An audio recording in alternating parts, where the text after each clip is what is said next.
Welcome back to another episode of NESPN. Kaleb's having a nice little show off. It is signing day here at Niles High School for all the seniors. Kaleb, you got an SMC shirt on right now. Yeah, today's decision day for seniors. Yep. So you're going to SMC? Yep. Sports management? Mm-hmm. All right. General studies. Oh, look at you. That's amazing, Kaleb. Congratulations. And we got some people in the background right here. Love it. Kayla and Emma wearing SMC. Braylon's just wearing Camo. Yeah, he's going to trade. But anyway, today for our podcast, we have Miss Sarah Workman here with us today. Hello. Hello, Sarah. How you doing? I'm doing great. How are you? Good. Have a good day. Have your phone on. I guess one of the kids aren't feeling well. Yeah, my daughter said her stomach hurt, and she was with friends yesterday who had the stomach bug. So I'm just waiting for that call. But I said, I got a podcast to be at, baby. But so we're going to hit you. So not a lot of people know you. They only know you as the basketball coach here. So can you tell them a little bit about yourself? Yes. So I, born and raised in Niles. I graduated in 2006. I keep wanting to look at the camera. I graduated in 2006. So born and raised here. I played basketball and earned a scholarship to play at Western Michigan University. Played basketball there. Graduated with a sales and business marketing degree. Went and worked in Chicago for 3 years, and then moved back to the Granger area for 6.5, and then now live in Niles. I am married, have 4 children. They are 10, 9, 7, and 5. And yes, happy to be back and rocking and rolling. Okay. So you're at Niles High School graduate. Yep. And you decided to come back and coach. So tell us a little bit about your time here at Niles High School. As a student? Yes. So, like I said, I'm old. So I graduated in 2006. Obviously born and raised here in the small town, like you know everybody, right? My parents were, my grandparents were. It's a wonderful community. I was very involved, obviously, in athletics as well. So that was really fun. Right. We had some really great athletic programs back in the day, just as we do now. And obviously played basketball. So that was a big focus of mine and a big piece of my experience here at Niles High School. Wow. So then you graduated high school, and then now you went to college. You attended Western Michigan. Sure did. Go Broncos. That's where I'm going to go next year after my senior year. Go Broncos. But, safe travels. So you went into business and marketing, right? Yes. So I went in sales and business marketing. Sales, okay. Just to give you, because we were only, at the time, we were one of, I think, 11 programs in the country that actually focused specifically on sales. Okay. So that was a big thing. I was kind of a little bit of a dork. I was a part of the sales and business marketing traveling competitive team. Oh. So, we traveled around and did some like mock sales presentations. It was really cool, actually. I was the only female, too. It was really fun. Right. But... it was graduated sales and business marketing degree. Okay. So what was your favorite part at Western? Like, you have any like crazy stories or like funny stories? Crazy stories. College was fun. So again, I played basketball. So it was very intense, very competitive. Right. So that was being a Division I student athlete was a lot. It's a full-time job. Taught me a lot about life. Got to do a lot of really cool things, travel a lot of really cool places, and obviously met some of my best friends. What'd you say, Braylon? Can I ask a question? Yeah, sure Braylon. Can. How is it balancing basketball and school, like at the same time in college? So it's a lot. It's a full-time job. So you would wake up in the morning. Sometimes we'd have 4:30 a.m. practices. You have class at 8 a.m., like no excuses, back-to-back classes. Then you'd have strength and conditioning of some form, right? Weights, whatever that may be, conditioning, training of some form, depending on where you're at in the season, preseason, season, or postseason. And then practice, which is usually 2.5 to 3 hours at the 2.5 at the minimum, which were obviously very intense. And then usually class after that, and then some sort of film, it's a full-time job. And they own you in a very good way, but they own you. But it teaches you a lot. Everybody's like, how do you do so much with your 4 kids and you're so busy? And then it really prepares you for that because it's just constant. That the difference between now and then is there's a lot of physical demand, obviously, Right. as a Division I athlete. So there's a lot of you not only have to be like mentally prepared, but you also have to be physically prepared. So there's, it's a big thing. Yeah. It's true. So, what'd you say? Everyone's been telling me this, like teachers, they're like, colleges only use you for a paycheck. Would you say that is true or not true?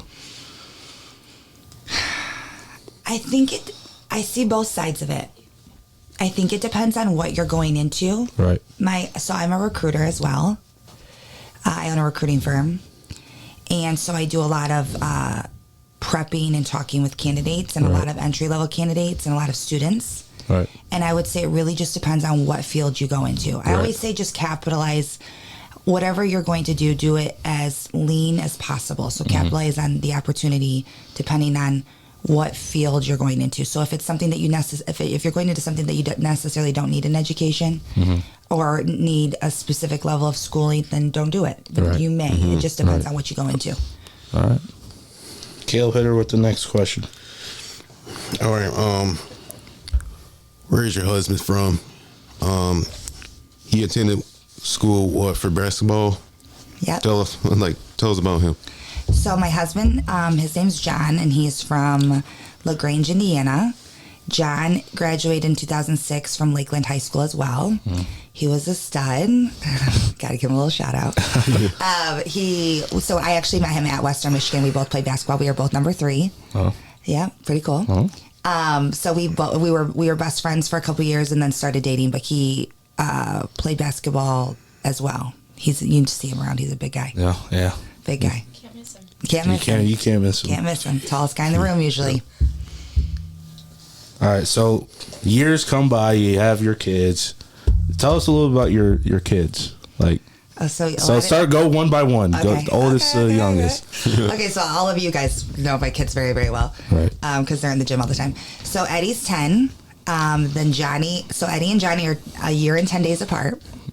Wild, right? Yeah. Wow. So Eddie's 10, Johnny's 9, and Joey is 7. So the fun thing about them is, so the 3 boys, and then I have Elizabeth, who we call Birdie. She's 5. The fun thing about them is in high school they will be senior, junior, and sophomore. So they will be back to back to back. Yeah. Which will be really, really fun. And then Birdie will be in 8th grade, so she'll be right behind him. So they're wild. They're all different. You know, they're crazy. They're fun, good kids. Yeah. Obviously, for the most part. Yeah. You know, they're rambunctious. They're boys. Boys are nuts. Y'all are crazy, but they're fun. And Birdie's Birdie. Kayla's like, yeah. Birdie's sassy too. Kayla's like, yeah, Birdie's sassy too. But they're fun. Funny. And they're in sports, and so we're getting really busy because they're starting to get competitive with sports and really into it. So it's been fun. Yeah. What we got next, Kaleb? Whoops. No. Yes. Yeah, the varsity one. All right. Question. You're now the head varsity coach at the school for the girls basketball. You're finished your 2nd year. What are some improvement you've seen in the progress? So it's been wonderful. So I've coached now 2 seasons. So I've been a part of the program for about a year and a half total because I think I accepted the job in late October. So we had a pretty quick ramp up. We hit the ground running that first season, and then we just obviously finished our 2nd season a little over a month ago. Yeah. Or so. Interesting. But it's been, so a year and a half. Think about it. It's only been a year and a half, really. Yeah. Kind of crazy. But the girls are amazing. Kayla, my senior, is sitting right here. The girls are amazing. They bought it. They bought into the process. We've gotten a lot better. We truly, from a player development piece, we've been putting a lot of work in. We've had 1 full off season under our belt. We won some big games this year in overtime against some really good basketball teams. Yeah. So it was really exciting to see. We were young, and pretty shallow from a roster perspective. We floated a lot of players between JV and varsity, but the girls have been fantastic, and they just continue to get better. Right. So then throughout this whole year, you had a little practice squad. I mean, you were talking about how we had to mention them. There's two out of 8 of us in this room right now. Absolutely. Me and Braylon's behind the camera. Two of our starters on the practice squad, if I say so myself. Yeah. So tell the people a little about that. How'd you get that rolling and going? Okay, so when I played at Western, we always had a practice squad. Right. And it's just very beneficial because it's a different level of competition, right? It's a different level of competition, and it brings a different. It's easier for, in my opinion, to scout. Yeah. And because of where our program is right now, from a growth perspective, it allows us to have some bigger physical players in there. You guys did a wonderful job, wonderful job. So I thought, you know what, I'm going to try to scout the hallways, scout over in the athletic wing, and see who we can pick up. And you guys were first on my list for top picks in the draft. Top picks in the draft, baby. So anyways, you guys were wonderful. So you guys came every day. It was a fun culture, I would say, for sure. Definitely the gym was full and packed, and you guys really bought in, and you would even do scout sessions with me, which was fantastic. Yeah. And we appreciated it because I think in those situations, especially in mid to late season where we were playing those really good teams and we were ramping up, you guys were a big piece of that puzzle, to be honest. Yeah. To be honest. That's what I like to hear. Kaleb likes to hear that. Kaleb does. So we're gonna about slow things down here. Okay. About to end things. I got one because you already answered our last question about the family, but we're gonna actually ask a question about this podcast. So your family's a big Chicago family. We are. You guys go to like games every year? Or do you like root on? Are you like that like different dog of the pile that's like a different team? Are you like a different team than everyone else? So no, I am loyal. So my dad grew up a very big Chicago Bears fan, and to your point, like his brother and his dad were Lions and Packers fans, which is it adds a different dynamic, right? But he grew up a diehard Bears fan, so he has season tickets to the Chicago Bears game. It's been really, really fun, and it sounds kind of cheesy, but it was like my dream growing up to have little boys and like have them be fans, right? And so I've taken all of my kids since they were 6 months old to the Chicago Bears games, and now my boys are diehards, except for Johnny. Oh boy. Johnny's a bandwagon. Oh man. Johnny's kind of a Lions fan. It's really disgusting. It's okay. It's really disgusting. For the better team, I guess it can work. No, it's people are Lions fans. It's tragic, but it also adds some fun at home. A lot of trash talking. Right. A lot of trash talking. But we're big, huge Chicago Bears fans. I'm gonna tell you, it's very hard to be a Chicago Bears fan. Right. It's exhausting and very sad a lot of times. Not me and Braylon. Kinda. Still exhausting. Yeah. Even no matter how much you love them, and no matter how much you support them and you're loyal, it's tiring. Yeah. But so our last question today is, you own a business, right? I do. Do you share it with your husband, or do you help him run? Does he have a business too? Yeah, we own a couple businesses. A couple. But don't forget, I'm the boss. Always. So can you tell us about the businesses you have? Yeah, so I own a recruiting firm. I've owned it. I have a partner. She's based out of Cleveland. We've been in business for almost 9 years. May 19th, it'll be 9 years. I worked for a firm in Chicago before that. I contracted in between, but I own a contingent recruiting firm, which is really fun and fantastic. My husband's part owner in a lumber company, and then he's part owner in a trucking company as well. Oh. So yes, we're busy. But I'm the boss always. She makes the decisions. Always. CEO of this household. Yeah, right. So, like your recruiting little thingy, is it for like student athletes, or is it like college students, or what is it for? So it is for so I have clients. Okay. Entry level positions all the way up to executive level, C-level positions. Okay.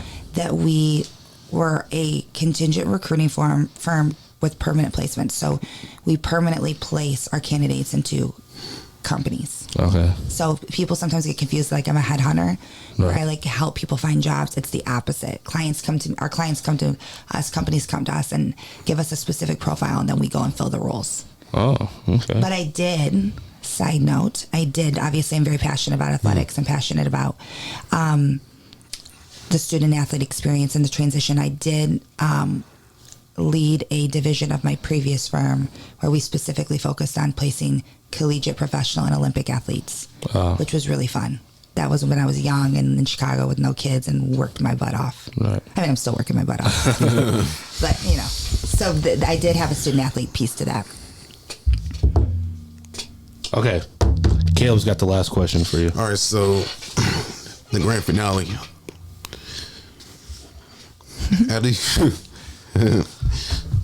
How do you give to the people and stay happy and motivated? How do I stay happy and motivated? Because you're a happy person. You're a very motivated person. I? Yeah. Trenton, that means so much because I feel very tired a lot of the times. You know what? I should try. This is what I always tell people. Because I do get asked that a lot because I think I have a little bit of high energy, obviously. I try to fill my life with things that I love. And that's what keeps me going and motivated and helping others and doing the things that I love. And then you happen to be doing them with the people you love, so it's fun. Yep. Well, that'll wrap things up for this podcast. Thank you, Sarah, for joining us. You got to get to the kids. I know one's sick. So just still waiting for that text message to go pick her up. Still waiting. I'm just hoping. I haven't gotten it yet. But so that'll be it. Thank you for listening and watching, and we'll see you later. Thank you for having me. I appreciate it. You're you welcome. guys do a wonderful job. Anytime. Thank you. Anytime. You do a wonderful job. Thank you. Thank you. Peace.